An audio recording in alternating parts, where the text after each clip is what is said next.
Minasyaitonirrajim. Bismillahirrahmanirrahim. Assalamualaikum warahmatullahi wabarakatuh. Waalaikumsalam warahmatullahi wabarakatuh. Kita mulai kajian kitab Riyadhus Shalihin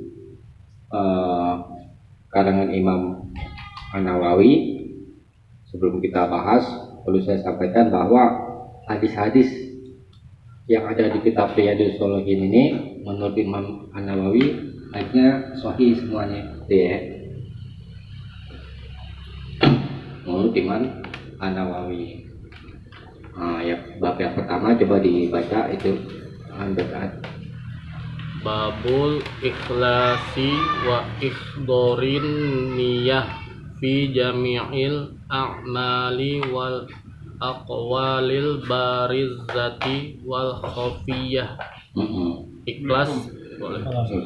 Ikhlas dan menghadirkan niat di setiap perbuatan, ucapan dan keadaan yang nampak dan yang tersembunyi. Qala Allahu ta'ala, a'udzubillahi minasyaitonir rajim.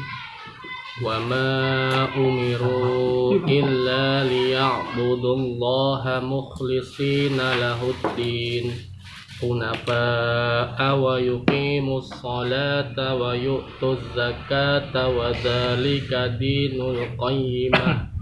Gitu dulu. Perhatikan. Allah Ta'ala berfirman, dan tidaklah mereka itu diperintahkan melainkan supaya sama menyembah Allah dengan tulus ikhlas menjalankan agama untuknya semata-mata, berdiri terus dan menegakkan sholat serta menunaikan zakat, dan yang sedemikian itu agama yang benar. Quran Surat Al-Bayyinah ayat 5. Ya. Kita ulangi. Babul ikhlasi wa ikhdarin niyati fi jami'il a'mali wal aqwalil barizati wal khafiyah. Bab ikhlas dan menghadirkan niat di setiap amal dan perkataan yang tampak dan yang tersembunyi. Sebelum kita masuk membahas bab ini, kita belum memahami dulu makna ikhlas, ya. Ini saya saya bacakan dari kitab Riyadhus Shalihin. Ini syarah kitab Riyadhus Shalihin. Ikhlas itu secara bahasa itu maknanya itu memurnikan. Ini masdar kan, ikhlas, wajib if'al, dari af'ala yufilu if'alan. Ikhlas secara bahasa artinya apa? Memurnikan. Kemudian disebutkan di dalam kitab Ar-Raghib, di dalam kitab Mufradat fi Gharibil Quran, al-ikhlasu, ikhlas itu adalah at-ta'ari amma dunallahi ta'ala. Ikhlas itu adalah at-ta'ari, berlepas atau melepas, amma dari apa saja yang dunallahi ta'ala, selain Allah Ta'ala. Ini definisi ikhlas yang tertulis di kitab Ar-Raghib. Melepas, ya seperti melepas pakaian itu kan, melepas dari apa saja selain Allah. Nah, itu makna ikhlas.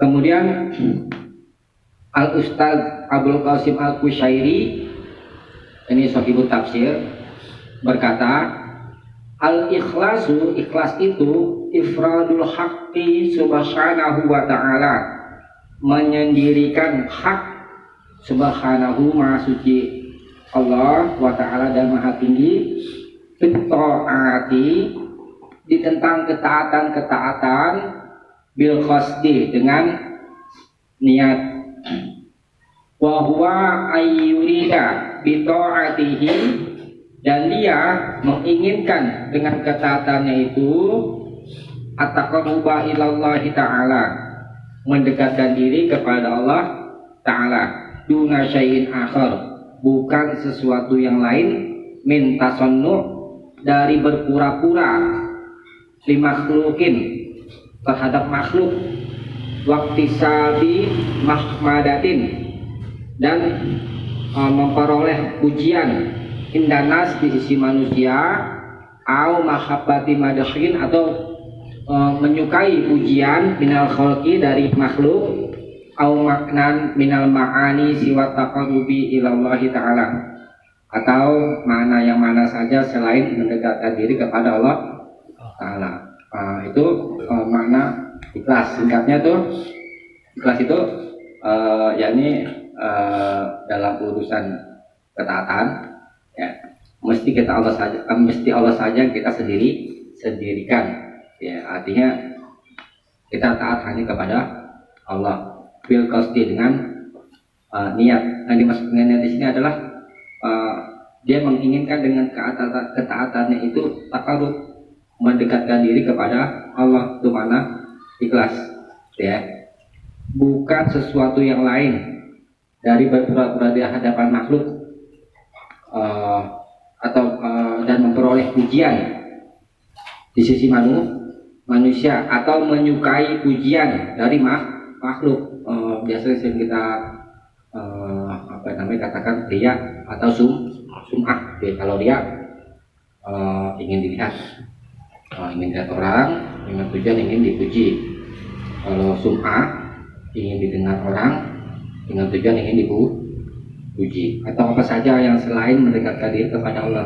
Jadi ikhlas itu terbatas kepada takarub, mendekatkan diri kepada Allah. Itu mana ikhlas ya. Kemudian boleh juga dikatakan al-ikhlasu tasfiyatul amal. Ikhlas itu adalah menjernihkan atau memurnikan amal an mulakhazatil makhlukin, dari perhatian makhluk. Kita kalau beribadah nggak usah mencari perhatian dari makhluk. Allah saja kita minta perhatiannya. Nah, itu mana ikhlas. Bukannya ini ada orang berkata ikhlas itu katakan kita waktu kecil kalau di SD itu ikhlas itu tanpa pamrih gitu ya. Enggak begitu. Pamrih itu apa maknanya coba? Pamrih. Balasan. Ya, pamrih itu meminta balasan gitu ya. Tanpa pamrih, tanpa meminta balasan atau mengharapkan sesuatu. Kita mengharap surga Allah, mengharap balasan enggak? Itu pamrih namanya. Belum gitu mana ikhlas. Ya. Kalau di kitab tauhid yang pernah kita bahas itu, ikhlas itu dia mengesahkan Allah dan tidak menyekutukannya. Itu kalau dalam pembahasan tauhid dengan. Nah, kemudian kita disuruh ikhlas dan menghadirkan niat. Niat mesti ikhlas dan niat juga mesti dihadirkan, gitu maksudnya. Di jami'il amal, di setiap amal. Wal akwal dan perkataan. Wal akwal dan setiap keadaan. Al barizah yang tampak, wal khafiyah dan yang tersembunyi. Jadi setiap perbuatan atau perkataan, baik yang tampak atau yang tersembunyi, mesti niatnya ikhlas dan mesti niat itu dihadirkan. Nah itu ya. Niat itu jadi bahasa Indonesia ya. Niat itu dari bahasa Arab itu niyah. Niyah itu maknanya al-qasdu. Al-qasdu itu kehendak atau sesuatu yang disengaja. Contoh nih misalnya kita lagi tidur, tendang gelas, nggak sengaja. Itu namanya kita berbuat enggak nih, niat. Kalau niat itu disengaja. Nah, itu ya al-qasdu. Nanti ada yang namanya azam. Azam itu kalau diartikan keinginan yang kuat. Niat itu bersamaan dengan perbuatan. Nanti kata bahas aslinya itu, niat itu bersamaan dengan perbuatan. Kalau azam, misalkan contoh nanti besok pagi saya mau pergi, itu namanya azam, bukan niat. Kalau niat bersamaan dengan perbuatan, itu namanya niat ya. Nanti kita bahas lebih jauh itu. Nah, kita diperintah niat itu ikhlas dan dihadirkan setiap perkataan atau perbuatan baik yang tampak atau yang tersembunyi, gitu ya. Niat itu wajib hukumnya di setiap perbuatan yang bersifat syar'i, karena perbuatan itu menjadi sah itu bergantung kepada niat, ya. Dan kemudian kita disuruh mendawamkan, menghadirkan niat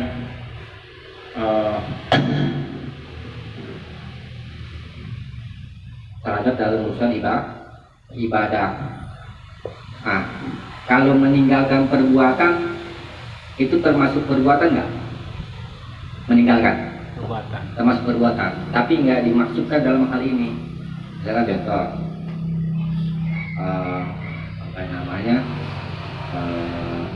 kita tidak berbuat zina misalnya, ya kan? Nah, apakah itu bergantung kepada niat? Perkara-perkara yang diharamkan oleh Allah, yang kita tinggalkan, nggak kita kerjakan, itu butuh kepada niat nggak? Nggak butuh kepada niat. Yang butuh kepada niat itu mewujudkan perbuatan. Kalau meninggalkan itu tidak butuh kepada niat. Kan banyak kan perkara-perkara yang kita tinggalkan kan, apa kita sengaja ya? Nah, itu tidak butuh kepada niat. Atau hanya saja nanti perkara yang kita tinggalkan itu kalau dengan jalan karena Allah, maka itu akan mendapatkan ganjaran. Misalkan contoh, ada tuh di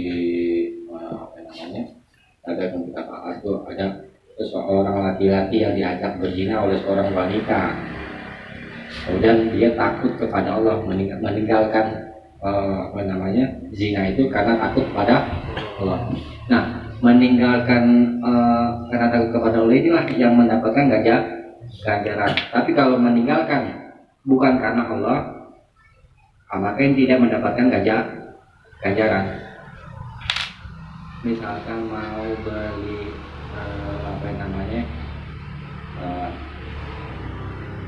barang-barang yang diharamkan, hujan misalnya, nggak jadi, ditinggalkan kan? Nah, maka ini tidak mendapatkan ganjaran, karena meninggalkannya itu bukan karena Allah, karena yang mendapatkan ganjaran itu karena Allah. Nah, itu ya. Jadi nanti kita bahas itu yang butuh kepada niat itu dalam urusan amal-amal ibadah, baik perbuatan atau perkataan, baik yang tampak atau yang tersembunyi. Gambaran tentang niat. Nah, kemudian dalilnya, ini dalil kita disuruh ikhlas, ya. Di setiap amal dan perbuatan. Qala Allah Ta'ala berfirman, A'udzubillahi minasyaitonirrajim.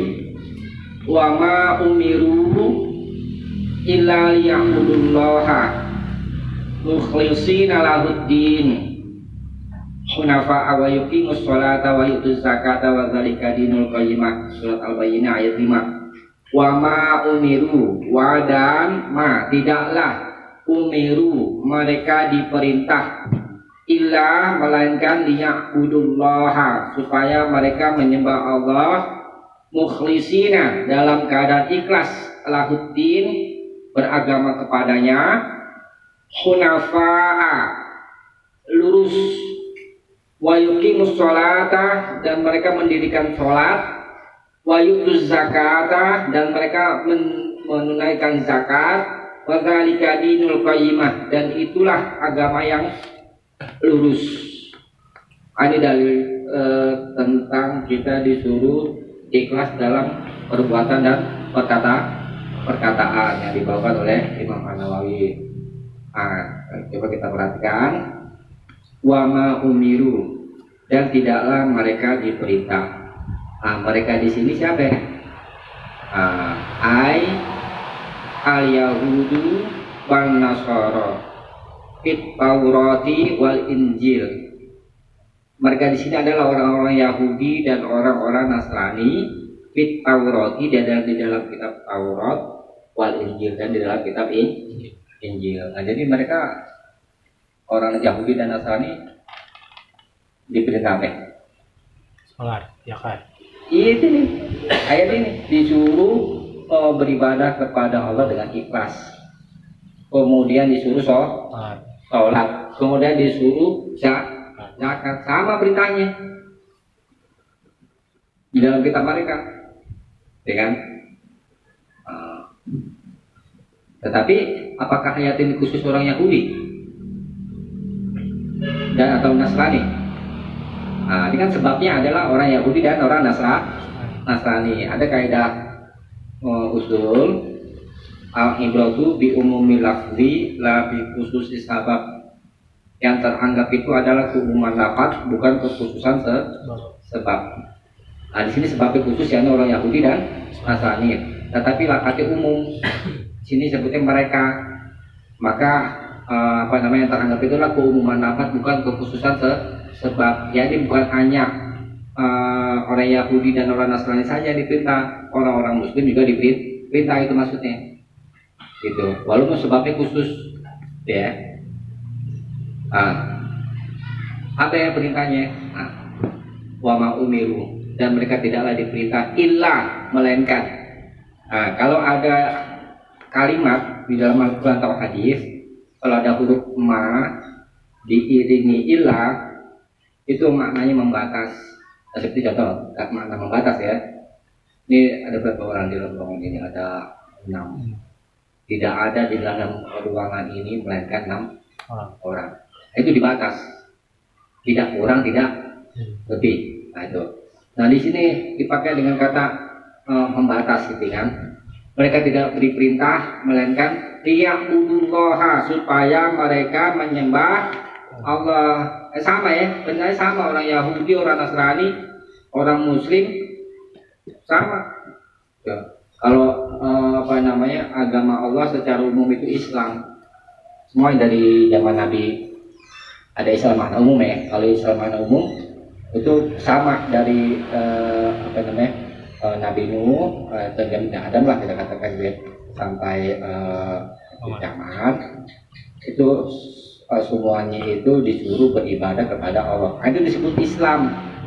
Islam secara umum. Kalau secara khusus ya ini kita agama ini ya. Nah, mereka disuruh menyembah kepada Allah. Nah, juga udah kita bahas mana ibadah ya. Ibadah itu taatullah, mentaati Allah, bintisali dengan mengikuti perintah-perintahnya gitu. Dan menurut lisan-lisan para rasul, itu disebut ibadah. Kemudian di takrif lain juga ibadah itu adalah sebutan atau nama apa saja yang mencakup perbuatan atau perkataan yang diridhoi oleh Allah. Itu bernilai ibadah. Jadi setiap apa saja yang diperintah oleh Allah, maka itu ibadah ya. Akhirnya suruh beribadah kepada Allah mukhlisina. Nah ini dalilnya mukhlisina lahuddin. Ini kalau di i'rab, nih udah belajar bahasa tuh, mukhlisin ini i'rabnya sebagai hal. Udah belajar ya, hal. Kemudian ad-din ini sebagai maf'ul bih bagi mukhlisin. Lahu domirnya itu kembali ke Allah. Mereka supaya ikhlas dalam beragama kepada Allah. Ad-din itu kalau makna aslinya, asal itu adalah taat atau tunduk, itu maksudnya din. Mereka disuruh ikhlas, taat atau tunduk kepadanya, kepada Allah. Betul. Yani muwahhidina dengan mentauhidkan Allah, la ya'buduna siwahu, dan mentauhidkan Allah, mereka tidak menyembah selain Allah. Nah ini mana bisa tadi saya sampaikan, mentauhidkan Allah dan tidak menyekutukannya. Itu mana mukhlisina lahuddin ya. Kemudian Hunafa itu jamak dari hanif, artinya yang lurus. Kita disuruh ikhlas. Hunafa ini dia sebagai hal, ada dua halnya di sini. Disuruh lurus. Apa yang dimaksud dengan hunafa? Hunafa itu ma'ilina an jami'il adiyani ila dinil Islam. Itu makna hunafa. Yani ma'ilina, mereka menyimpang an jami'il adiyan, dari semua agama, ila dinil Islam, kepada dinul Islam. Itu hunafa maknanya. Kita tidak beragama selain beragama Islam. Itu makna hunafa, ya. Jadi kalau tidak beragama Islam, diterima nggak kalau berdasarkan lafaz itu? Enggak. Nah, ya, cuma ini hunafa itu ya. Kemudian wa yuqimus sholat, dan mereka mendirikan sholat, yakni ay al maktubata fi awqatiha, yakni mengerjakan sholat yang wajib di dalam waktunya. Ini tafsirannya gitu. Apa namanya? Wa yuqimus sholat, mereka mendirikan sholat, yakni sholat wajib. Ya kalau mau menambah yang sunnah juga bagus, ya. Wa yu'tuz zakata, dan mereka menunaikan zakat. Bab zakat sudah kita bahas di kitab Bulughul Maram, ya. Wajib zakat kalau sudah sampai nisab, ya. Itu. Jadi inilah yang diperintah oleh Allah. Kita disuruh beribadah kepada Allah supaya apa? Pertama, mukhlis, suruh ikhlas. Kemudian disuruh hunafa, ya kan? Ikhlas. Kalau sudah hunafa tapi nggak sholat, nggak menunaikan zakat, itu juga apa namanya, nggak cukup, ya. Bukan hanya mentauhidkan oleh itu secara rububiyah aja, tapi secara rububiyah kita nggak penuhi, nanti juga keliru. Kalau itu rububiyah, yaitu meyakini Allah adalah sang pencipta dan seterusnya. Tapi kalau uluhiyah maknanya menjalani perintah Allah, itu, ya.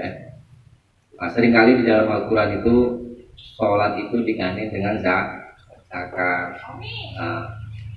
Sholat itu tiang agama, kita tahu itu, ya kan, yang agama. Menunaikan zakat ini hubungan kita sesama manusia. Ini yang disebut qablun minallah, qablun minanas. Berislam bukan khusus pada Allah aja, sama Allah juga perintah hubungan baik kepada manusia. Wa dzalika dinul qayyimah, itulah agama yang lurus. Agama yang lurus, ya. Dari apa namanya, dari ayat ini Imam Asyuti katakan di kitab Al-Iqlil, qaulu ta'ala wa mu'miru, perkataan Allah Ta'ala wa mu'miru, dan mereka dari kita dihi dengannya, ini dikatakan ala wujubin niyyah, wajibnya niat fil ibadat, dalam urusan ibadat. Nah itu ingat-ingat, yang wajibnya itu dalam urusan ibadah, ya. Li'annal ikhlasa, karena sesungguhnya ikhlas itulah yakunu biduniha, tidak akan terjadi tanpa niat, ya. Yang penting nanti kita akan bahas lebih lanjut. Itu dari yang pertama. Coba dibaca dari berikutnya.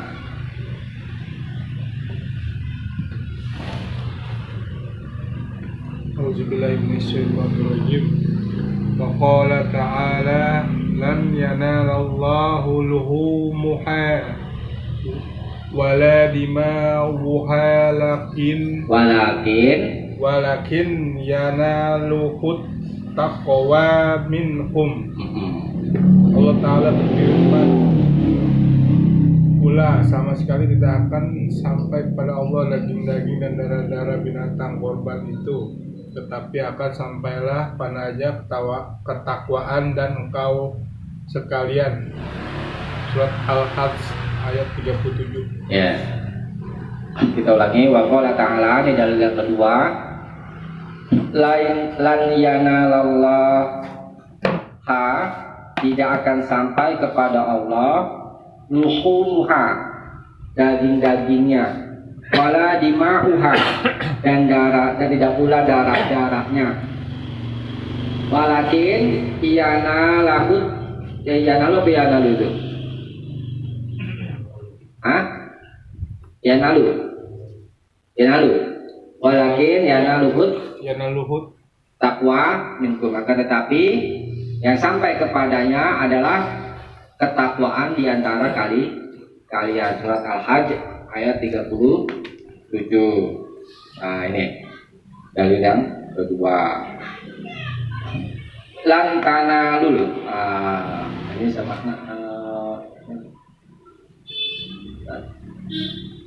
Waqala ta'ala lan tanalul birra.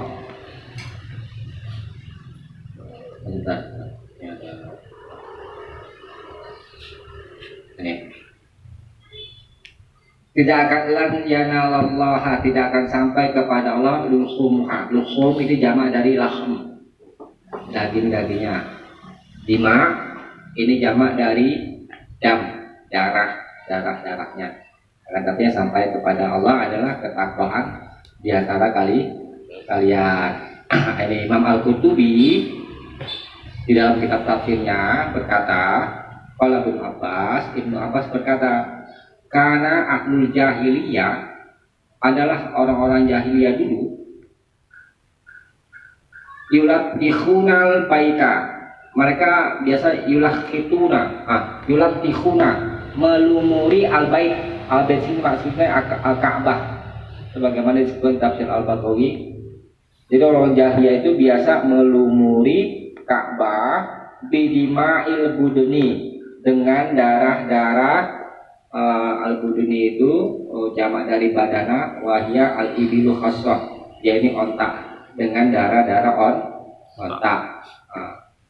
Habis disembelih ontak, kemudian darah-darahnya itu dilumuri ke Ka'bah.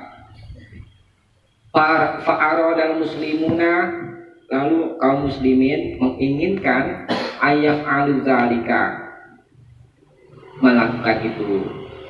Fanazalat hadhil ayat, lalu turunlah ayat ini. Ini sebab turun ayat ini. Sebab turun ayat itu dulu ingin kaum muslimin ingin ikut-ikutan orang-orang jahiliyah, ingin melumuri Ka'bah dengan darah-darah hewan kurban onta. Kemudian diturunkan ayat ini oleh Allah.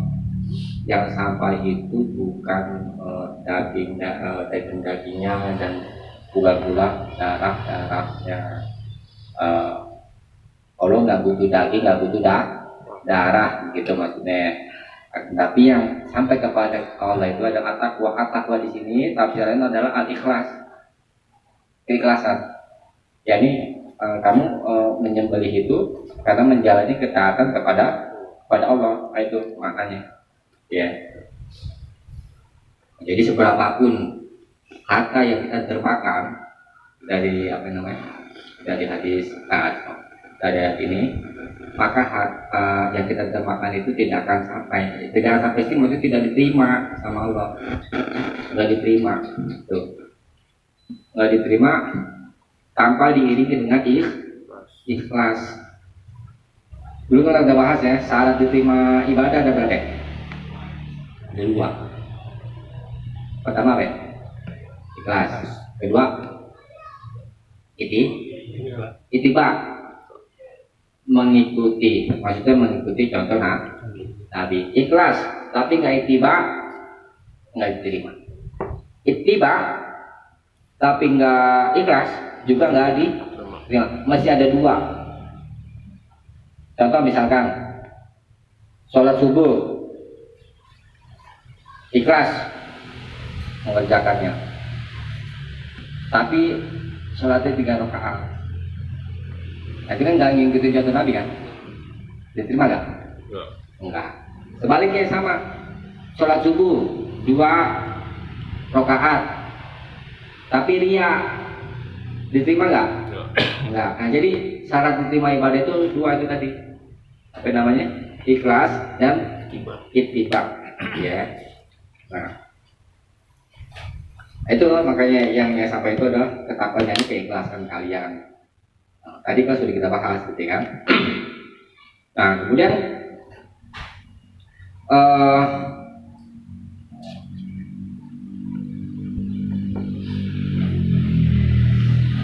di ayat lain surat Ali Imran,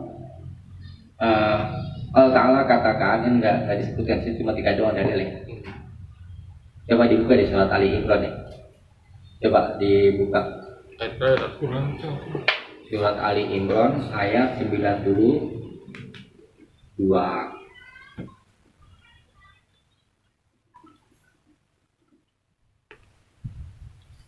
Ini sebagai tambahan aja. Dibaca. Lan tanalul birra hatta tunfiqu mimma tuhibbun wa ma tunfiqu min syai'in fa innallaha bihi alim.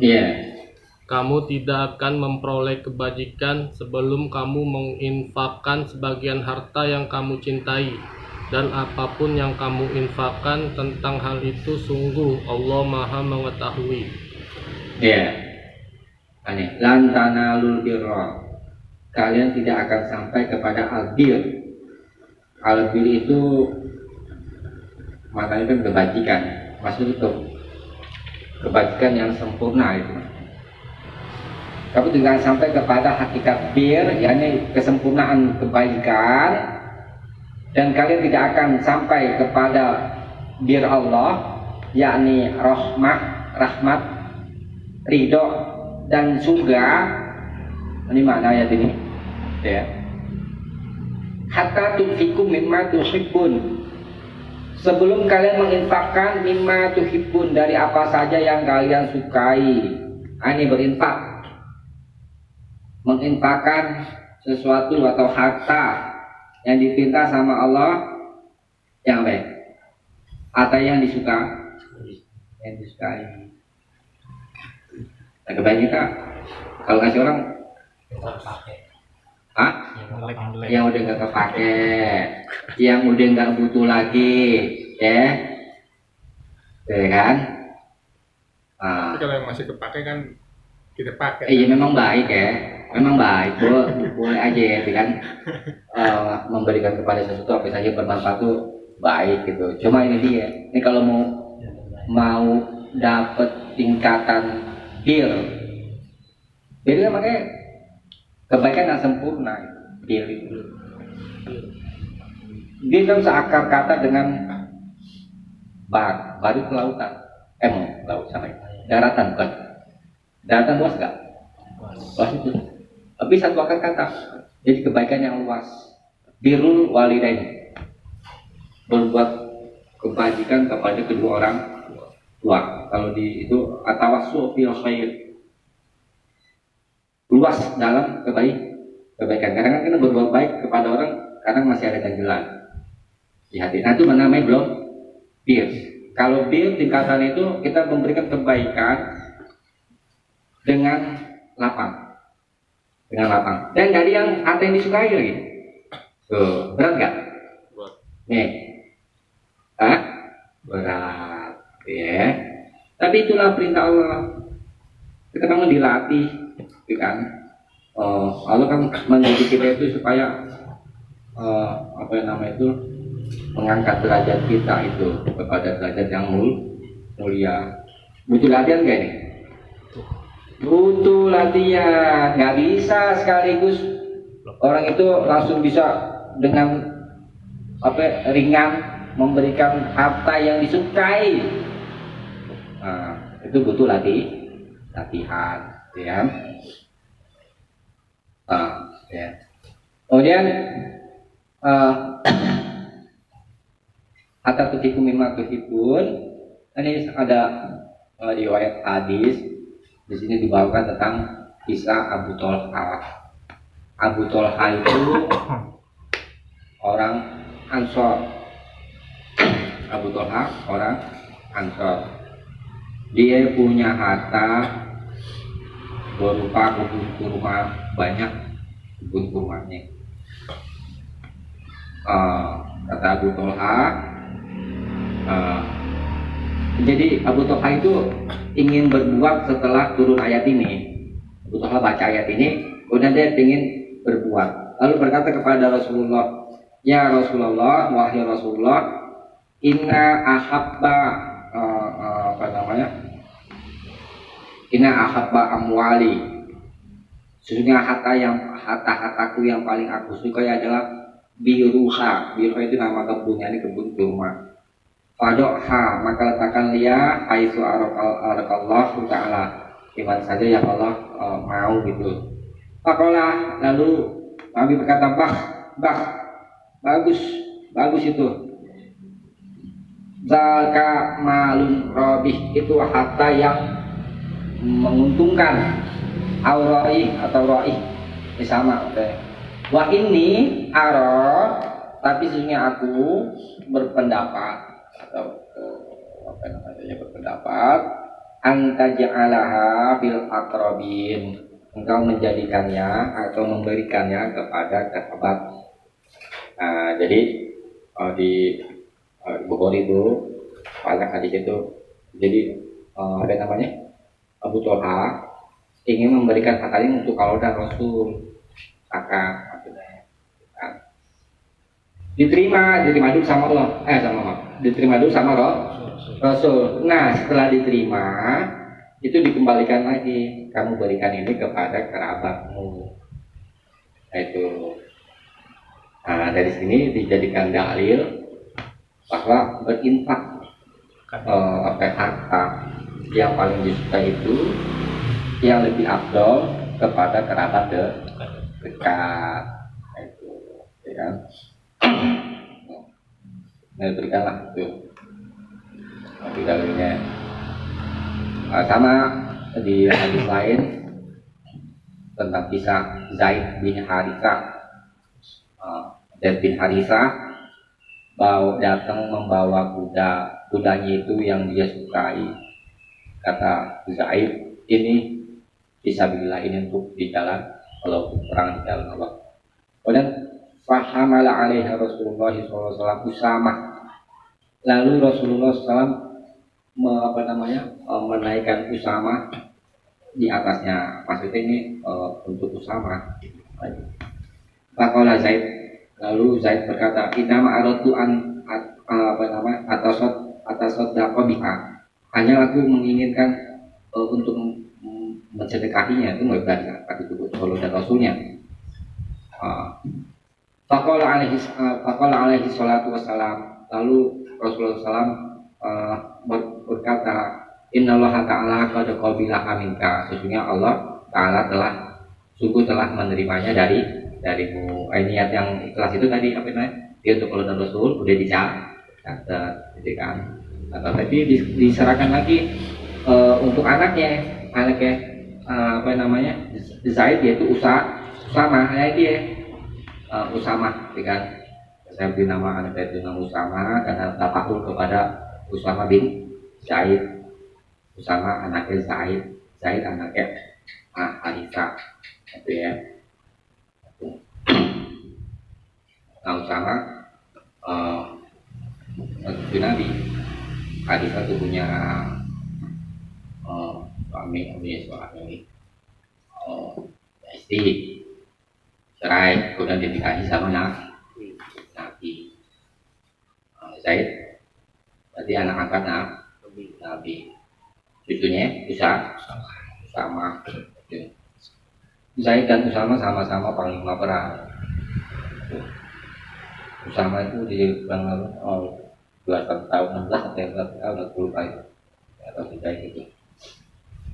Gitu ya. Jadi berinfak, menginfakkan harta yang lebih afdal kepada kerabat dekat, gitu ya. Kemudian wa ma tunfiqu min syai', dan tidaklah kalian menginfakkan sesuatu, fa innallaha bihi alim, maka sesungguhnya Allah itu maha mengetahui, yakni Allah akan membalasmu dengan hitungannya. Ya, jadi kita memang dari ayat ini mesti kita melatih diri untuk memberi ya, yang diberitahu Allah dari harta yang disukai. Kalau ngasih orang yang bagus, jangan yang jelek ya walaupun kita nggak yang jelas kalau masih ada manfaatnya juga baik juga. Cuman kalau mau yang lebih utama sampai derajat bir itu disuruh yang paling disukai.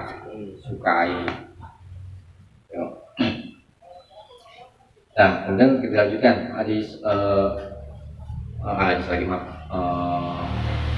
dalil yang ketiga. Baca man.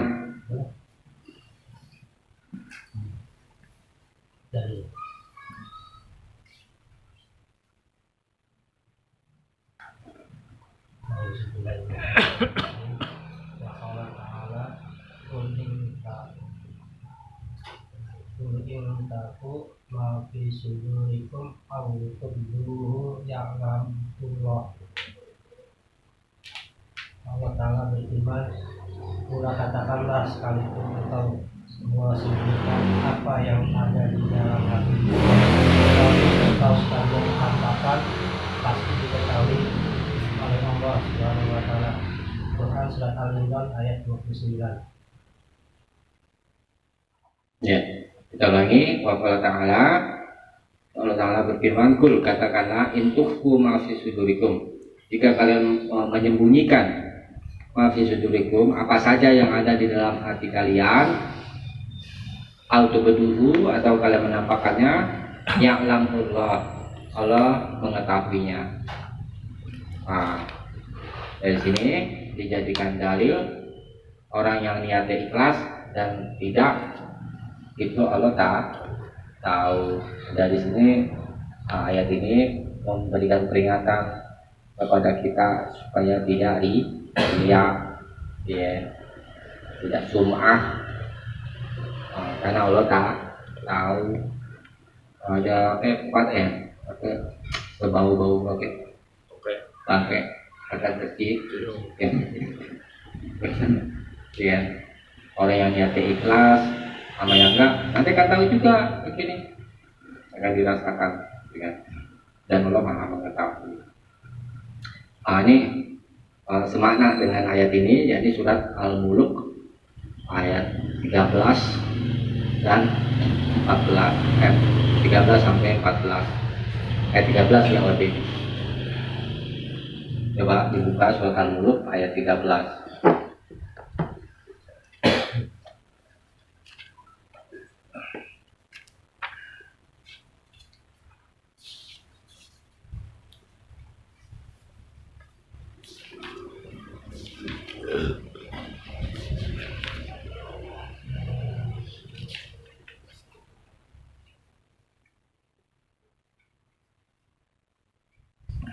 Sudah itu juga. Saya bacakan, wa asyiru qaulakum aw jaharu bi innahu alimun bidzatis sudur ala ya'lamu man khalaq. Wa asyiru, dan sembunyikanlah qaulakum, perkataanmu, aw jaharu, atau tampakkanlah bihi, dia, innahu, sungguh dia Allah, alimun, maha mengetahui bidzatis sudur, apa yang ada di dalam hati. Ala, ingatlah, ya'lamu man khalaq, Allah mengetahui siapa saja yang Allah ciptakan. Jadi tidak ada yang tersembunyi dari ilmu Allah sebesar zarrah, baik di bumi atau di langit. Ya, tidak ada yang gaib darinya sesuatu pun bagi Allah. La ilaha illa huwa alimul ghaibi wasyahadah. Tidak ada ilah, tidak ada Tuhan yang berhak disembah selain Dia yang maha mengetahui yang gaib dan yang nyata. Ya. Yang lalu kita udah bahas ya di kitab Tauhid tentang kebesaran Allah yang di bab terakhir. Kalau mau tahu kebesaran Allah, jadi bumi kita luas kan? Bumi ada berapa? 7 lapis. Langit juga ada 7 lapis. Dari bumi ke langit pertama jatuh berapa? 500 tahun. Langit dan bumi bersekaisnya itu sama Allah, apa nama itu? Seperti dijak, kalau dikatakan dijak itu ya kecil gitu maksudnya, kecil. Gambarnya waktu itu seperti dirham yang dilemparkan ke lembah gitu ya, kecil. Ya. Langit dan bumi. Dari langit pertama ke langit kedua juga sama jaraknya 500 tahun. Dan seterusnya sampai ke 7, masing-masing jaraknya 500 tahun.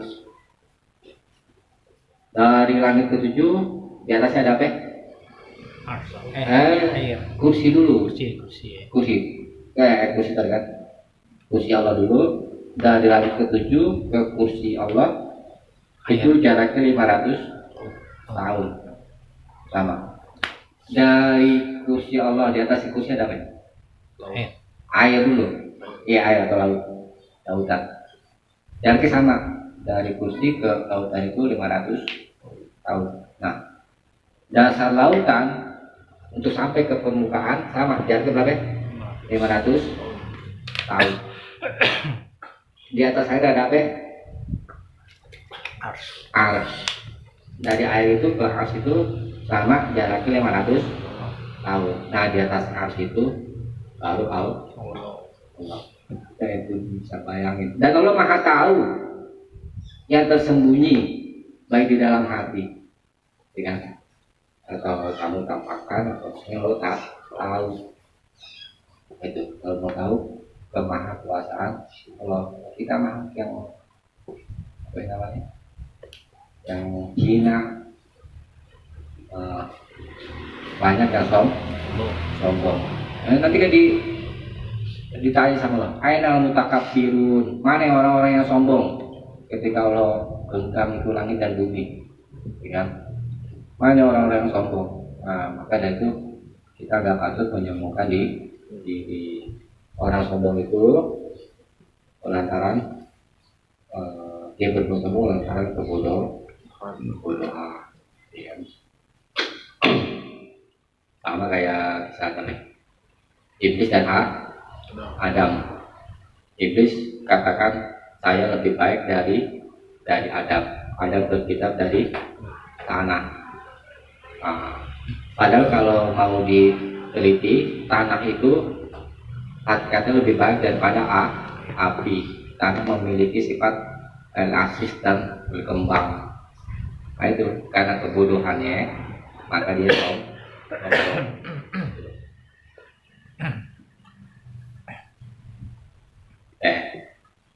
Enggak dari kasar ini. Saya kan coba tidak berapa? 10 kurang 12. Hah? Ini itu sampai sini dulu ya. Ini ya apa namanya? Dalil tentang masalah apa namanya? Ikhlas dan menghadirkan niat dari Al-Qur'an. Semuanya gitu. diberi peringatan sama Allah supaya tidak dalam beribadah tidak melihat kepada perhatian makhluk dalam beraktivitas. Kadang setan yang bikin menggoda manusia. Jangan kelas kita, kelas ulama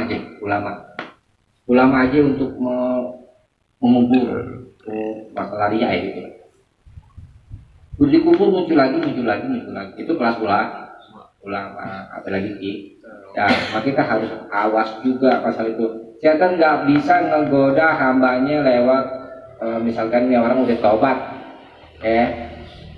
dari berbuat maksiat, misalkan peminum khamar contoh misalkan, dia udah nggak bisa lagi digoda lewat situ, digodanya lewat kebaikan. Saya ini yang paling baik. Itu setan pandai. Maka itu kita mesti hati-hati. Ya. Nah, bisa gak orang itu ikhlas sampai ini? Gak bisa, karena dia nggak tahu jalannya. Ya. Godaan setan itu halus. Ya. Kalau kita nggak punya ilmu, ya punya ilmu aja masih suka tergelincir, apalagi nggak punya ilmu. Kalau nggak punya ilmu, yang jadi ukurannya apa ya? Ukuran penilaian dalam masalah benar dan tidaknya. Hawa nafsu.